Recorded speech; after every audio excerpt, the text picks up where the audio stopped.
In rural Hood River County, Oregon, a woman, the lady, meets a man, the demon, and asks whether or not he is a serial killer. The man proceeds to choke her.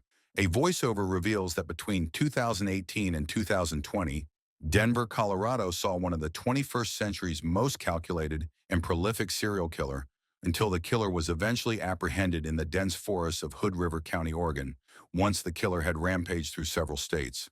The voiceover warns the audience that this is a dramatization of the true events of the final killings of that rampage. The film itself is arranged in a nonlinear fashion and begins with Chapter 3. The lady is attempting to run away from the demon, who is chasing her in a truck while snorting stuff. The demon climbs his truck and attempts to shoot the lady, who becomes paranoid and swerves the car, causing it to crash. She survives the crash and crawls out of the wreck, but he is dedicated to ending her. She rushes into the forest to hide from her pursuer until she comes upon a campsite, where she finds a bottle of vodka. Using it, she disinfects the wound on her neck while choking her screams by biting her shirt. While her pursuer grows closer, the lady lights a cigarette to calm her nerves. Sensing the distance between them closing, the lady starts running. She climbs over a fence and stumbles upon the farmhouse of two eccentric hippie doomsday preppers, Frederick and Genevieve, who have surrounded their property with radio broadcasters. Meanwhile, the demon finds the lady's trail. The lady asks the family for their help. From here, we move to Chapter 5. It's night, and the lady hides in the farmhouse while the demon hunts for her. He comes across a trunk and shoots at it, believing the lady is inside, but it's only full of clothes. He proceeds deeper and comes across another trunk. Not willing to take any chances, the demon shoots it, finding it also empty. He scouts upstairs and returns to the kitchen, where the body of Frederick is lying face down. Meanwhile, the lady is still in her hiding spot, with only a lighter to herself.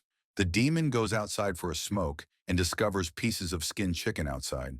This leads him to believe she's hiding in the refrigerator. When he shoots at it, the lady screams from inside, giving her location up. We then move to the very first chapter. The demon parks into the parking lot of a hotel with the lady to engage in a one-night stand.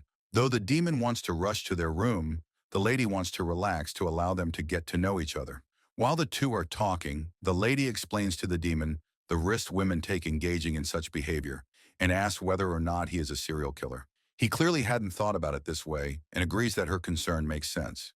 After he says no, the lady agrees to proceed and says they engage in hyper-realistic BBSM roleplay in which he pretends to be a murderer and she his victim. As he chokes her, she tells him to go harder and harder. After hours of role-playing, the lady tells him to remove the restraints, but she is disappointed since it isn't working as she expected. The demon suggests moving towards doing the deed. The two proceed to kiss normally, but the lady pushes him away. Irritated beyond belief, the demon cuffs the lady again, to her immense shock. When she tells him to release her, the demon proceeds to slap her, tells her to only refer to him as sir, and threatens to cut her lips from ear to ear. A flashback reveals that the lady had told the demon to try harder and be harsh, or she would be hugely turned off. When the demon became freaked out, the lady reminded him that he had her full consent.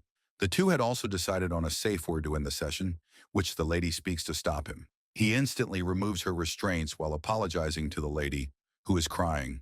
When he reminds her that this was her idea, the lady laughs and applauds him for a good job. However, when the two kiss again, something shocks her.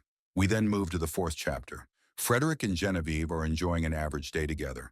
In the morning, they eat a fulfilling breakfast and sit down to play some puzzles. However, their peaceful day is interrupted when the lady appears at their door. They take her inside and question whether she was assaulted by a Sasquatch. The lady insists it was a man and asks if the two have a weapon. Genevieve retrieves medicine for the lady, and Frederick attempts to phone the police. The lady tells him not to involve the police in mouthfuls of dinner.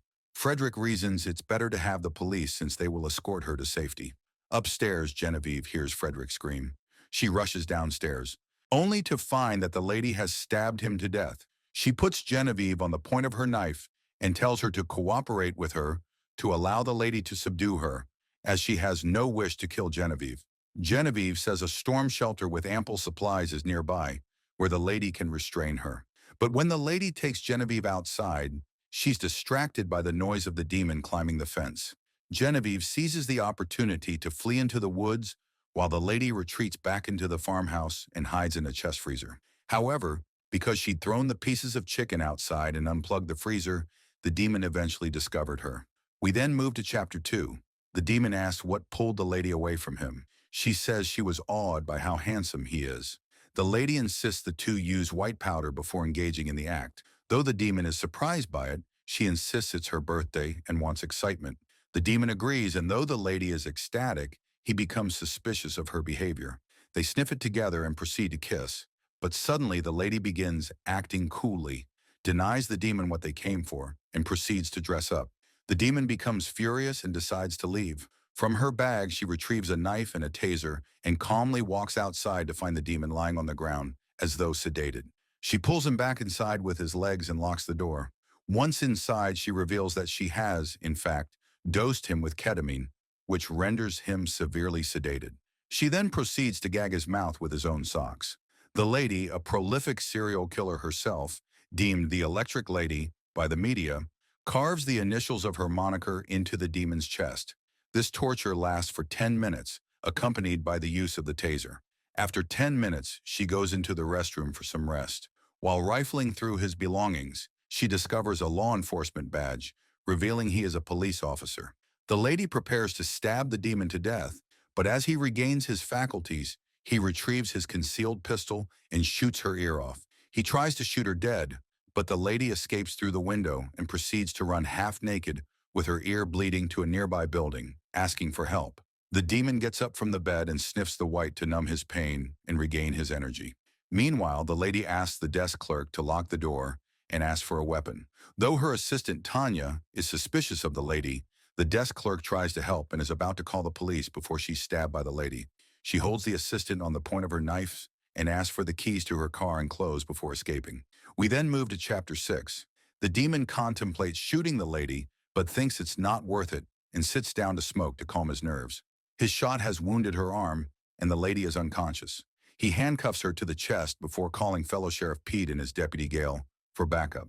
He returns to the lady, who has regained consciousness, and she mocks him for not killing her. She says she had always hoped to die like Gary Gilmore, who chose to die by the firing squad, and tearfully confesses that, during their earlier encounter, she felt a fleeting moment of true love for him. She then sprays him with a can of Genevieve's bear spray. A struggle ensues, during which the lady bites into the demon's neck, tearing into his jugular vein and causing him to bleed to death. As he dies, she steals his concealed pistol. However, a moment later, she hears the noise of Pete and Gale arriving at the house. They find the lady lying handcuffed to the freezer with her pants pulled down and the demon dead. Gale, a woman, immediately rushes to help the lady, but Pete says they must first assess what happened before helping her. She claims the demon, high on powder, kidnapped her and took her to the farmhouse to assault and murder her, unaware that the home was occupied. Pete is skeptical of the scene and insists that the homicide unit investigate before they free her, but Gale convinces him that she should receive immediate medical attention. As the officers escort the lady by car toward town, Genevieve appears along the road and flags them down, but the lady shoots her before explaining what happened. The lady then forces Gale and Pete at gunpoint to retrieve their guns before ordering Gale out of the car. We finally enter the epilogue of the story. Pete drives the lady further down the road before she has him stop so she can consider her next move. When Pete asks why she kills, she says she sometimes doesn't see humans, just devils. She then assumes the same shock she did while kissing the demon and shoots Pete in the head. She smokes a cigarette to calm her nerves and stumbles on foot further down the road when another woman driving a truck picks her up. As the lady enters the truck, she sees herself as a devil in the reflection. When the lady draws her pistol, the driver returns fire, shooting her. The driver calls the police from her cell phone, explaining she just shot a stranger in self-defense and that she is going to bring her to the local hospital. As the driver continues down the road, the lady looks on as she slowly loses consciousness and dies in the passenger seat, and the movie ends.